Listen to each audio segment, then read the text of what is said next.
ನಮಸ್ಕಾರ friends. So ನೀವು private limited ಕಂಪ್ನಿನ run ಮಾಡ್ತಿದ್ದೀರಾ? ಸೊ ಆವಾಗ ಈ ವಿಡಿಯೋನ ಕಂಪ್ಲೀಟಾಗಿ ನೀವು ನೋಡಲೇಬೇಕು. ಏನಪ್ಪ ಅಂತಂದರೆ, ಮಿನಿಸ್ಟ್ರಿ ಆಫ್ ಕಾರ್ಪೊರೇಟ್ ಅಫೇರ್ಸಿಂದ ಒಂದು ನೋಟಿಫಿಕೇಶನ್ ಬಂದಿತ್ತು. ನಿಮ್ಮ ಪ್ರೈವೇಟ್ ಲಿಮಿಟೆಡ್ ಕಂಪನಿಯಲ್ಲಿ ಎಲ್ಲ ಪ್ರೈವೇಟ್ ಲಿಮಿಟೆಡ್ ಕಂಪನಿಯಲ್ಲಿ ಇರುವಂಥ ಫಿಸಿಕಲ್ ಶೇರ್ಸ್ನ ಕಂಪಲ್ಸರಿಯಾಗಿ ಡಿಮೆಟಲೈಸೇಷನ್ ಮಾಡಬೇಕು. ಡಿಮೆಟಲೈಸೇಷನ್ ಅಂತಂದ್ರೇನು? ಫಿಸಿಕಲ್ ಶೇರ್ಸ್ ಇರುವಂಥದ್ದು ಎಲೆಕ್ಟ್ರಾನಿಕ್ ಮೋಡಲ್ಲಿ ಟ್ರಾನ್ಸ್ಫರ್ ಮಾಡಿಕೊಂಡು ಅದೇ ಡಿಮ್ಯಾಟ್ ಅಕೌಂಟಲ್ಲಿ ಆ ಶೇರ್ಸ್ನ ಟ್ರಾನ್ಸ್ಫರ್ ಮಾಡುವಂಥದ್ದು. ಸೊ ಇದಕ್ಕೆ ಡ್ಯೂ ಡೇಟ್ ಏನಿತ್ತು 30th. ಈಗ ಎಕ್ಸ್ಟೆಂಡೆಡ್ ಡ್ಯೂ ಡೇಟ್, ಒಂದು ಡ್ಯೂ ಡೇಟ್ ಇದ್ದಿದ್ದು ಆಲ್ರೆಡಿ ಕ್ಲೋಸ್ ಆಗಿದೆ. ಸೊ ಈಗ ಎಕ್ಸ್ಟೆಂಡೆಡ್ ಡ್ಯೂ ಡೇಟ್ ಅಂತಂದರೆ 30th June 2025. ಸೊ ಇಷ್ಟರೊಳಗಡೆ ನೀವು ನಿಮ್ಮ ಪ್ರೈವೇಟ್ ಲಿಮಿಟೆಡ್ ಕಂಪ್ನಿದು ಫಿಸಿಕಲ್ ಶೇರ್ಸ್ನ ಡಿಮ್ಯಾಟಲ್ಲಿ ಕನ್ವರ್ಟ್ ಮಾಡಬೇಕು.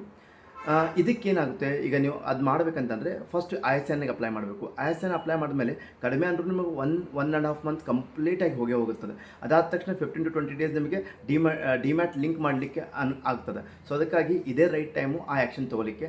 ಇದು ಎಲ್ಲ ಪ್ರೈವೇಟ್ ಲಿಮಿಟೆಡ್ ಕಂಪ್ನಿಗೆ ಅಪ್ಲಿಕೇಬಲ್ ಆಗುತ್ತಾ ಅಂತ ಒಂದು ಕ್ವಶನ್ ಇರ್ಬೋದು ನಿಮ್ಮ ಹತ್ರ. ಇಲ್ಲ, ಇದು ಅಂದರೆ ಅಲ್ಲಿ ಒಂದು ಎಕ್ಸಮ್ಷನ್ಸ್ ಇದೆ.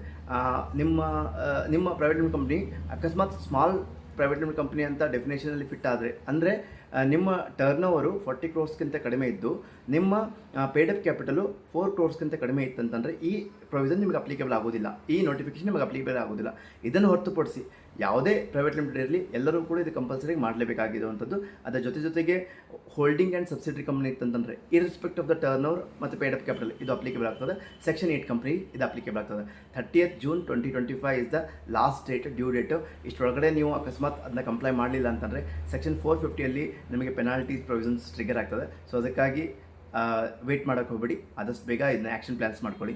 ಸೊ ಫಾರ್ ಎನಿ ಕ್ಲಾರಿಫಿಕೇಷನ್ ಬೇಕಂದರೆ ನೀವು ನಮ್ಮನ್ನು ಸಂಪರ್ಸ್ಕೋಬೋದು. ನಮಸ್ಕಾರ.